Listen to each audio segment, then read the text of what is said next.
Olá, sou Fernando Gelim. Hoje nós vamos estudar teologia bíblica. Quando estudamos teologia bíblica, existem algumas correntes de interpretação que buscam compreender o enredo das Escrituras como um livro só. As mais conhecidas são a teologia da aliança, que tem distinções entre o modelo batista e pedobatista, o dispensacionalismo em suas várias vertentes, clássico, revisado e progressivo, a teologia da nova aliança, entre outras que tentam mesclar as posições citadas. Hoje, gostaria de apresentar a vocês a posição aliancista credo-batista, a posição que nós encontramos na Confissão de Fé Batista de Londres de 1689 e foi a posição de gigantes do passado como Charles Spurgeon, Nehemiah Cox, Benjamin Keach, A.W. Pink e até mesmo homens como John Bunyan, John Gill tiveram posições semelhantes. Também é interessante observarmos que até mesmo o príncipe dos puritanos, John Owen, tinha uma interpretação bem semelhante à que vou apresentar. Por ser uma posição robusta e profundamente bíblica, precisa ser considerada. Eu não vou ter tempo para apresentá-la de maneira exaustiva, nem de entrar em certos detalhes. Nesse vídeo, meu objetivo é apenas resumi-la e dar um pontapé inicial para os seus estudos nesse assunto. Antes de tudo, observemos a seguinte citação de Spurgeon. A doutrina do pacto de Deus está na raiz de toda teologia verdadeira. Tem sido dito que aquele que entende a diferença entre pacto das obras e o pacto da graça é um mestre em teologia. Estou persuadido de que a maioria dos erros cometidos pelos homens acerca das doutrinas da Escritura está baseada em erros fundamentais com relação aos pactos da lei e da graça. Charles Spurgeon. O que a Confissão de Fé Batista de 1689 diz sobre o assunto? Jeff Johnson resume da seguinte maneira o ensino da confissão a respeito do federalismo batista. Historicamente, os batistas reformados são pactuais. Embora eles difiram dos seus irmãos presbiterianos em algumas questões-chave, de acordo com a Confissão de Fé Batista de Londres de 1689, os batistas estavam igualmente comprometidos com uma robusta estrutura pactual da história da redenção. De fato, cada capítulo da confissão é constituído sobre uma matriz pactual. Embora o capítulo 7 seja inteiramente dedicado às alianças, os capítulos sobre criação, providência, queda do homem, Cristo, justificação, arrependimento, evangelho, boas obras e perseverança são explicados a partir de uma perspectiva pactual. Para os nossos antepassados batistas, uma alteração da doutrina dos pactos é uma alteração do Evangelho de Jesus Cristo. O Evangelho, em seu contexto mais amplo, inclui o cumprimento do pacto de obras pelo segundo Adão, Jesus Cristo, que foi quebrado pelo primeiro Adão. O segundo Adão suportou suas maldições e assegurou suas bênçãos para todos aqueles que são escolhidos por Deus para serem representados pelo segundo Adão no pacto de graça. Com isso em mente, o capítulo 7 da Confissão enfatiza 3 verdades essenciais relacionadas ao seu arcabouço pactual. O parágrafo 1 confessa um pacto de obras pré-lapsariano. O parágrafo 2 confessa um pacto de graça pós-lapsariano. E o parágrafo 3 confessa um pacto eterno de redenção. Observamos então que ao estudarmos a teologia da Aliança Batista, vamos notar a existência de 3 grandes pactos: pacto de obras, pacto da graça e pacto da redenção. Mas antes de avançarmos, precisamos compreender o significado de alguns termos, como o que é um pacto, o que é uma promessa e o que é um cabeça federal. Entender essas coisas vai ajudar a gente a prosseguir. O príncipe dos puritanos, John Owen, define aliança como um pacto ou um acordo em certos termos mutuamente estipulados por 2 ou mais partes. Porém, faz uma ressalva sobre a nova aliança como uma aliança incondicional, por não haver menção de qualquer condição da parte do homem, consistindo apenas da gratuidade da promessa divina, como vemos na seguinte citação. Uma aliança propriamente dita é um pacto ou um acordo em certos termos mutuamente estipulados por 2 ou mais partes. Como as promessas são o fundamento e origem desta, como o é entre Deus e o homem, assim compreende também preceitos ou leis de obediência, as quais são prescritas ao homem para que as observe. Mas, na descrição da aliança aqui mencionada, a nova aliança, não há menção de qualquer condição da parte do homem, de nenhum termo de obediência prescrito, mas o todo consiste na livre e gratuita promessa, como se verá em sua explicação. Uma outra definição de pacto seria um compromisso com sanções divinas entre um senhor e um servo. Além disso, é importante fazermos a distinção entre promessa e aliança. John Pillsbury ressalta a diferença entre promessa e aliança, mostrando que uma promessa sem resposta não é uma aliança. Esse entendimento será útil para evitarmos certos equívocos no desenrolar do estudo. Segue então a sua definição sobre o que queremos dizer com promessa. Sabemos que toda promessa não é uma aliança. Há uma grande diferença entre uma promessa e uma aliança. Que seja bem considerado o que aqui se quer dizer por promessa, que é o Messias enviado por Deus, ou a descendência em que as nações devem ser abençoadas, e, portanto, a promessa consiste no envio de um Salvador ou Redentor para Israel. Outro termo que precisamos saber o significado é cabeça federal. A palavra federal vem da palavra latina foedus, que significa pacto ou aliança. Por exemplo, a República Federativa do Brasil significa uma república de estados confederados, ou seja, que tem uma aliança entre si, que estão aliançados. Samuel Henihan define cabeça federal como um indivíduo que representa um grupo. Confira. Uma parte essencial de um pacto é o cabeça federal. Um cabeça federal é um indivíduo que representa um grupo.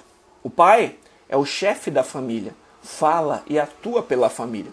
Da mesma forma que a cabeça fala pelo corpo, o pai fala pela família, etc. Estamos usando a palavra cabeça da mesma maneira aqui. Deus sempre faz ou lida com seus pactos com um cabeça federal. Esse indivíduo representa um grupo. E Deus decide e determina a quem o indivíduo representa. É assim com Adão, Noé, Abraão, Davi e Cristo. Todos eram representantes de um grupo. Isso é importante porque, quando estamos analisando ou investigando a associação de um pacto, a única coisa que precisamos fazer é perguntar a quem o cabeça federal representa. Ou, de outra perspectiva, quem são os que pertencem ao cabeça federal? A adesão de um pacto depende do cabeça federal. Samuel Henihan. Agora sim podemos avançar. Os 3 grandes pactos. Primeiro, pacto de obras. Diz respeito à aliança feita com Adão antes da queda. Deus estabeleceu um pacto, um compromisso com sanções com o ser humano. E esse era um pacto de obras, ou seja, dependia da perfeita obediência de Adão. A vida eterna seria dada a Adão e nele a sua posteridade sob a condição de uma perfeita obediência pessoal. Logo, se obedecesse aos termos da aliança, viveria eternamente, comeria da árvore da vida e estaria perpetuamente em um estado de bênção e glória com Deus. Entretanto, se desobedecesse comendo da árvore do conhecimento do bem e do mal, seria amaldiçoado, morreria e sofreria todas as implicações dessa morte, porque o salário do pecado é a morte. Como já vimos, a parte essencial de um pacto é a cabeça federal, um indivíduo que representa pactualmente um grupo. Nesse caso, Adão representava toda a humanidade. Sabemos através das Escrituras que Adão quebrou a aliança feita com Deus ao comer da árvore do conhecimento do bem e do mal. E por ser o representante pactual da humanidade, toda a sua descendência foi afetada por seu pecado. Vamos às Escrituras. Em Gênesis 2, 16 a 17, percebemos que o pacto com Adão exigia que o mesmo não comesse da árvore do conhecimento do bem e do mal. Se desobedecesse, morreria. Em Gênesis 3, 22, percebemos que a quebra a esses termos traria consequências. Ou seja, Adão não poderia comer da árvore da vida e ter a vida eterna. Não teria as bênçãos que receberia por sua obediência. Em Romanos 5,12, notamos que o pecado de Adão afetou todos os seres humanos, pois ele era o cabeça pactual da raça. O texto de Romanos 5,14 fala que a morte reinou desde Adão até Moisés e que Adão era a figura de um outro que viria. Romanos 5,18 fala que a ofensa de Adão trouxe juízo sobre todos os homens para condenação. O texto seguinte, de Romanos 5,19, fala que pela desobediência de Adão, muitos se tornaram pecadores. Em Oséias 6,7 há uma comparação entre a quebra de aliança do povo com a transgressão de Adão. Depois da queda dos primeiros pais, o Senhor prometeu que o descendente da mulher esmagaria a cabeça da serpente. Ao longo do Antigo Testamento, essa promessa se desenvolveu e se tornou cada vez mais clara, através de tipos, sombras e sinais que apontavam para o Messias. Logo, entendemos que na Antiga Aliança, o Pacto da Graça estava revelado como uma promessa. Ou seja, o Pacto da Graça é revelado desde Gênesis 3,15, apontando para Cristo, o Filho de Deus, que iria se manifestar para destruir as obras do diabo. Porém, inimizade entre ti e a mulher, entre a tua descendência e o seu descendente. Este te ferirá a cabeça e tu lhe ferirá o calcanhar. Vimos também que o Antigo Testamento está repleto de sombras, sinais e tipos que apontavam para Cristo. No decorrer da história, Deus fez alianças com Noé, Abraão, Moisés e Davi. E todas apontavam para a nova aliança em Cristo, onde o pacto da graça seria cumprido na história. Na aliança com Noé, Deus assegurou estabilidade física para o cumprimento da promessa, uma vez que Deus não destruiria mais a terra com dilúvio. Gênesis 9, do 8 ao 13. Na aliança com Abraão, Deus promete uma terra, uma descendência abençoada. Por meio da aliança com Abraão, Deus criaria a nação de Israel e lhe daria a terra de Canaã. O Senhor também prometeu que todos os povos da terra seriam abençoados por meio da sua descendência. Porém, as promessas da aliança com Abraão também têm um sentido espiritual. Em Gálatas 3,16, Paulo afirma para onde essa promessa apontava. Ora, as promessas foram feitas a Abraão e a sua descendência.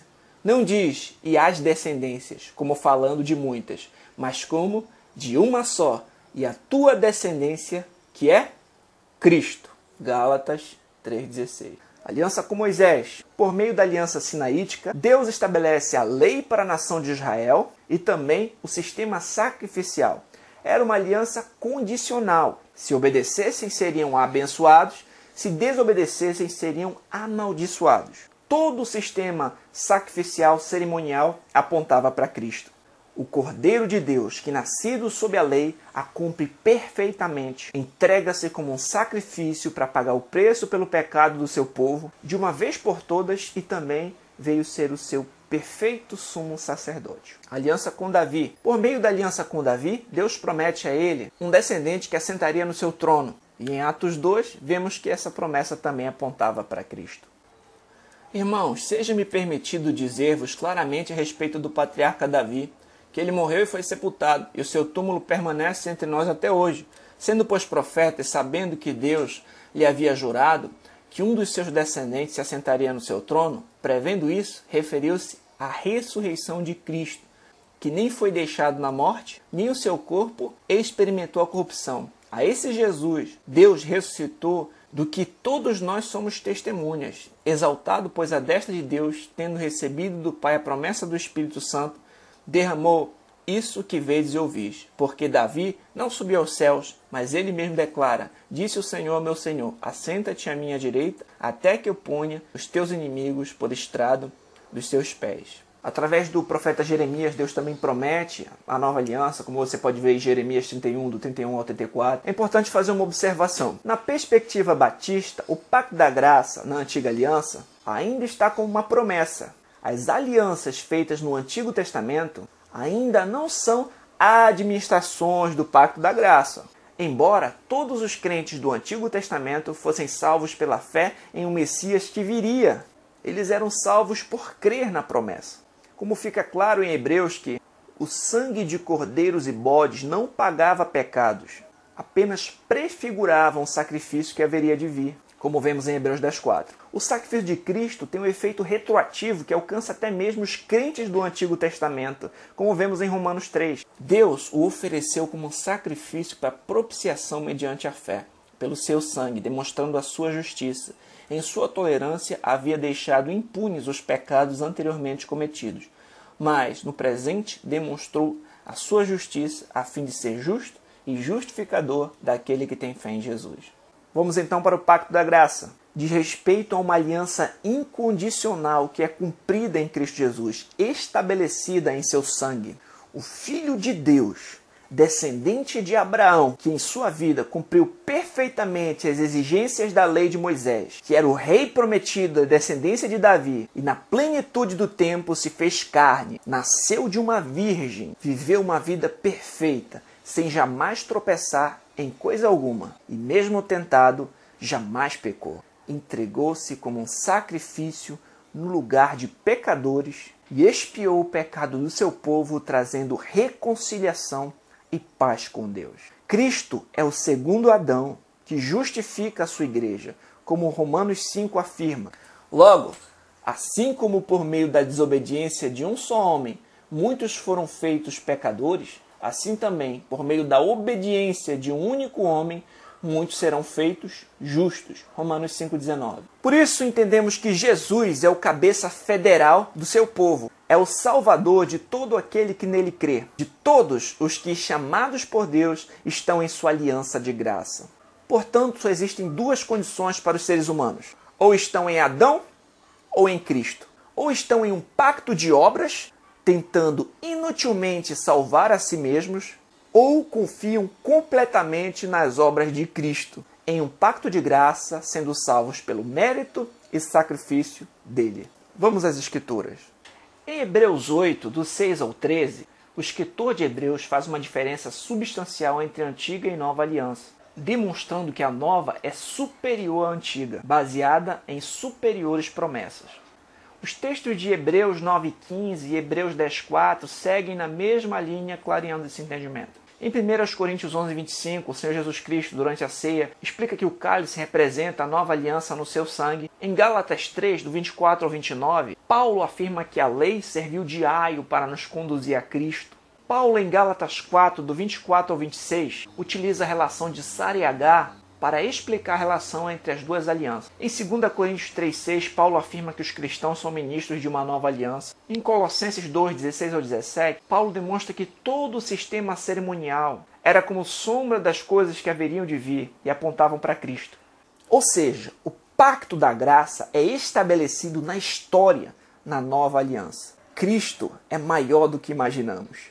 Ele é o verbo que estava no princípio com Deus e era Deus. Por meio dele, o universo foi criado. Ele é o resplendor da glória de Deus e a expressão exata do seu ser, sustentando todas as coisas por sua palavra poderosa. Ele é o descendente da mulher que esmagaria a cabeça da serpente. Todas as escrituras testificam dele. Ele é o segundo Adão que cumpre a missão e justifica o seu povo. Assim como aconteceu nos dias de Noé, será na sua segunda vinda. Ele cumpre perfeitamente a lei. Ele é o nosso Cordeiro Pascal. As cerimônias e sombras da antiga aliança apontavam para ele. A serpente no deserto apontava para Cristo.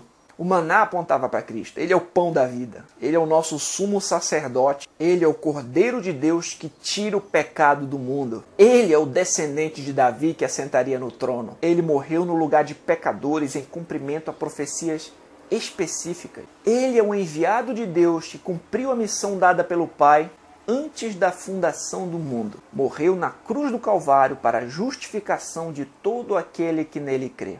Ele venceu a morte. Ele ressuscitou ao terceiro dia. Ele foi assunto aos céus. Os profetas, apóstolos e inúmeros mártires cristãos ao longo da história testificam dele.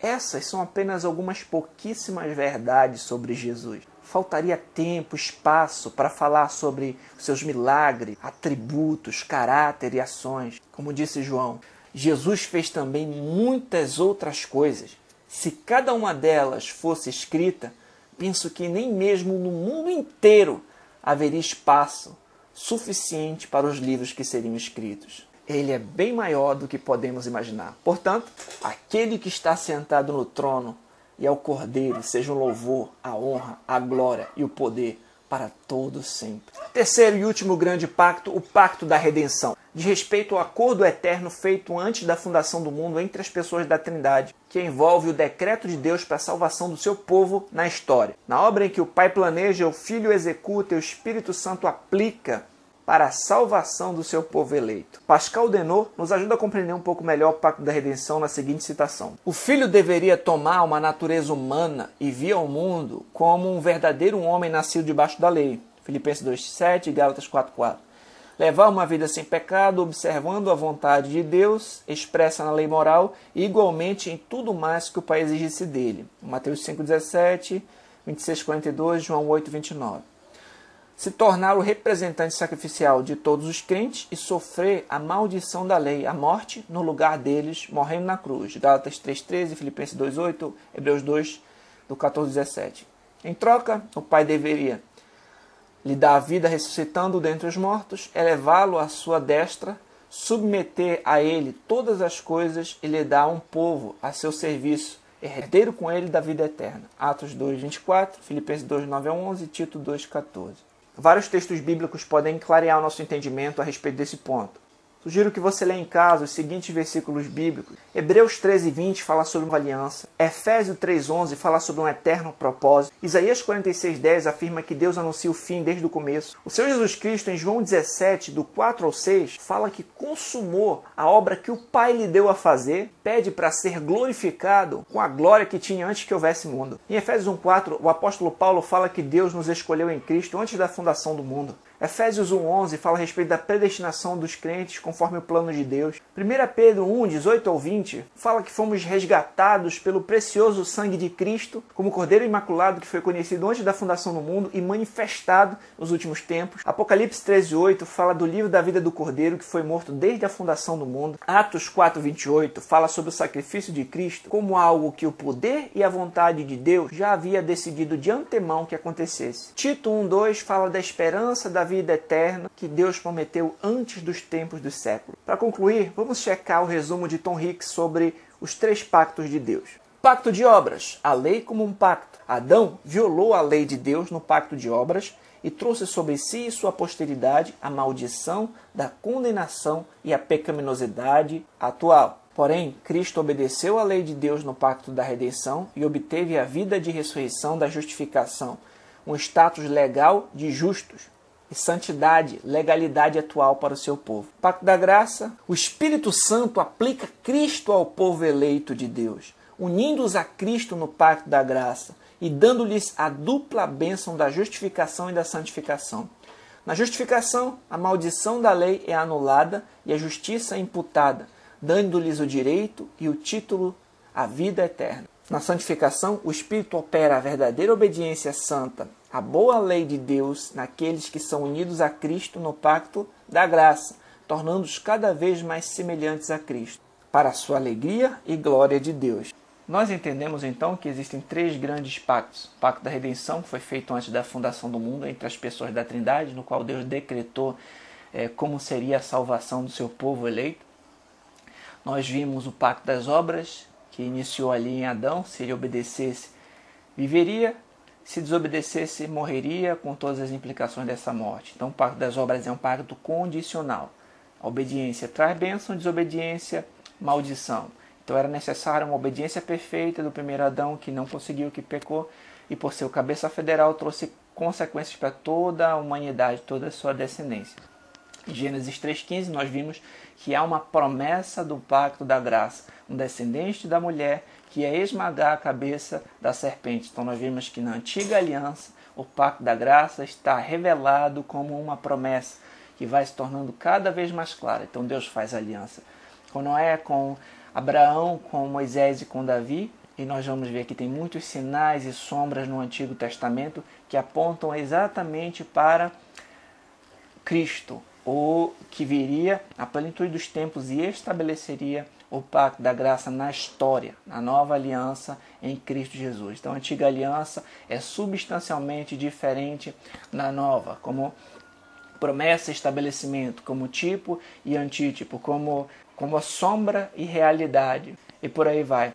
E nós vimos também que todo mundo é salvo em Cristo, até mesmo os crentes da antiga aliança, eles são salvos por crer no Messias que viria. E nós cremos num Cristo que já veio e vai voltar. Para você aprender mais a respeito desse assunto, entre no site Estandarte de Cristo. Eles têm publicado muitos artigos lá e eles lançaram atualmente um livro chamado Os Distintivos da Teologia Batista Pactual, de Pascal Denot. Realmente é um dos melhores livros sobre o assunto. Ele foi traduzido há pouco tempo e publicado pelo Estandarte de Cristo. Não deixe de ler esse livro. Leia também a Confissão de Fé Batista de Londres, de 1689. Espero ter ajudado de alguma forma. Que Deus te abençoe e até a próxima.